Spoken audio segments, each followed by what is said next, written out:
Hi, my name is Dr. Rachel Cowart, and I am the creator of Pragmatic Princess.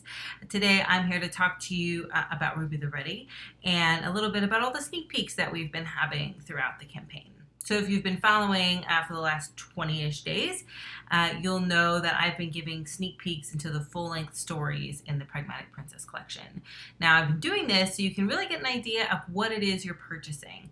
I talk a lot about these stories, about how they model different behaviors, about they have different lessons, about the length and the rhyming, but I think it's a lot different to actually hear them. So I hope you've been enjoying all these sneak peeks, and I'm really excited for this one today, Ruby the Ready. So I put a vote on Facebook and Twitter, and overwhelmingly, this is the story that you guys said you wanted to hear next. So I am here to give it to you.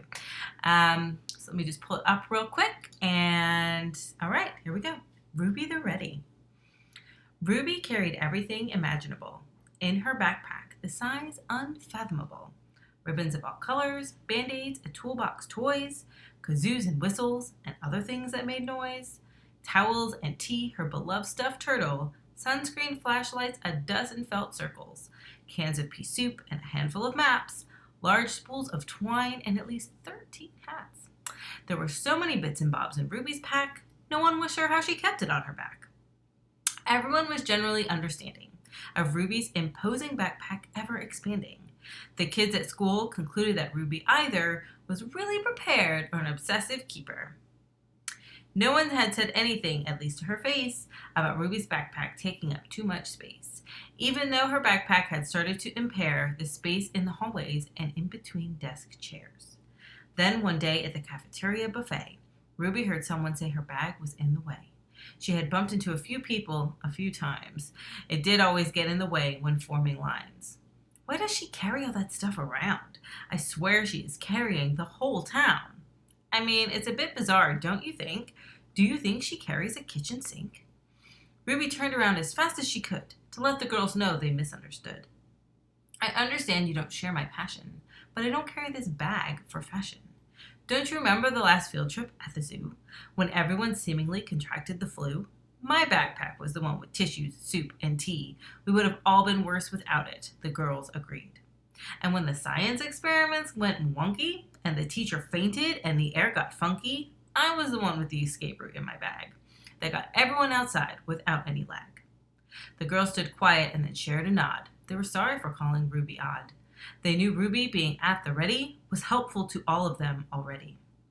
Ruby went on, I like to be prepared, so I don't need to worry, she declared. My bag's a bit clunky and awkward, I know, but I have what we need no matter where we go. In class that day, the lesson happened to be on how to kindly accept friends and family.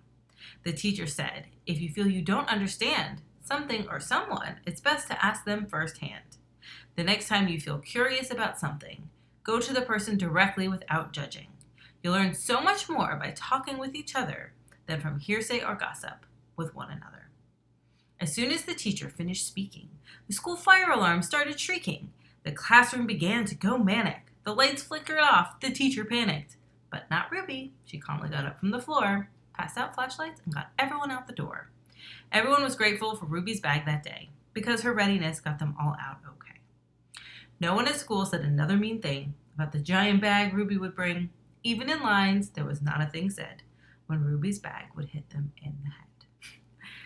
I really like this story. I like all my stories, but this one, I actually wrote it when I was living in a small apartment as before we got our house here in Ottawa, and my son was little, 7 months old, and I had a giant backpack, diaper bag, and my mom was staying with us, and she would wear it, but it was like Ruby's backpack. It was ever expanding. If you're a parent, you know that diaper bags, especially when they're younger, have all kinds of things in them. And she kept hitting my 4-year-old in the head with it, and that was kind of the initial inspiration for the story. Also, I like the idea of always being prepared, former Girl Scout, and the theme of gossip and hearsay. So what's really cool about all the stories in the collection is that they kind of touch on different elements. So we have the idea of Ruby's always prepared. So we have this lesson about, being ready, maybe not necessarily to the extent that Ruby is.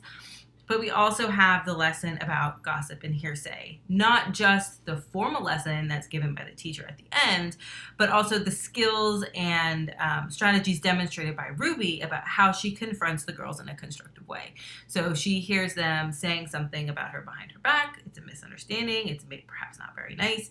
And Ruby approaches it by clarifying the misunderstanding, by explaining them, you see, this is why I carry this stuff around. You have it all wrong.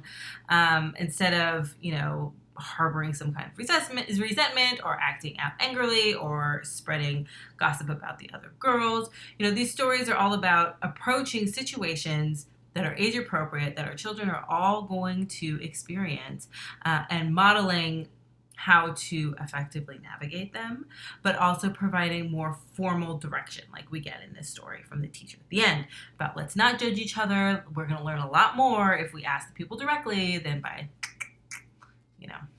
that's what all schoolyards are like, aren't they? At least that's how I remember them being when I was a kid.